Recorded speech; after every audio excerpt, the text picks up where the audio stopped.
आज मी तुम्हाला सुकट घालून कांद्याची पात बनवून दाखवणार आहे। त्यासाठी बघा एक छोट्या आकाराची जोडी घेतली होती कांद्याची पात आणि नीट करून स्वच्छ धुवून बघा कापून घेतलेली, जास्त बारीक पण कापली नाही, जास्त अशी मोठी पण कापलेली नाहीये। त्यासाठी बघा सुकट घेतलेली आहे, ह्याला कर्दी पण म्हणतात। अशी बारीक घेतलेली आहे बघा, मोठी जरी घेतली तरी चालेल। आणि ह्याला काय करणार आहे, स्वच्छ धुवून घेणार आहे। पॅन गरम करत ठेवलाय, तेल टाकून घेऊया। तेल टाकायचे आपल्याला अर्धी पळी आणि गरम होऊन देऊया। त्याच्यामध्ये बघा छोटा एक चमचा जिरं टाकायचं, 6 पाकळ्या लसणाच्या आणि 2 हिरव्या मिरच्या मी अशा कुटून घेतलेल्या आहेत, त्या हलक्यासं भाजलं।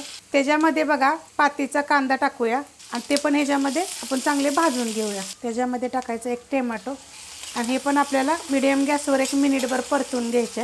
आता ह्याच्यामध्ये टाकायची आपल्याला ही भाजी मिक्स करून घ्यायची। आता त्यात टाकायचे बघा हे सुकट स्वच्छ धुवून घेतलेली आहे। आता ह्याला आपण चांगलं मिक्स करून घेऊया। आता ह्याच्यात टाकायचं आपल्याला 1 चमचा मिरची पावडर, चवीप्रमाणे टाकायचं मीठ, मिक्स करून घेऊया। आता ह्याच्यात टाकायचं आपल्याला ओलं खोबरं, अर्धी वाटी घेतलेलं आहे बघा, छोट्या आकाराचे, एकदम बारीक असं हे करून घेतलेलं, खिसून घेतलेलं आहे। ह्यात टाकायचं आपल्याला 1 चमचा गरम मसाला पावडर। 2 मिनिटं तरी आपण ह्याला चांगलं परतून घ्यायचं। 2 ते 3 मिनिटं आपण ह्याच्यावर झाकण ठेवूया। झाकण ठेवलं तर बघा आपण काढून घेऊया। वरून टाकायची थोडीशी कोथिंबीर आणि मिक्स करून घ्यायचं। एक तर छान लागते ना चवीला, अशा पद्धतीत करून बघा।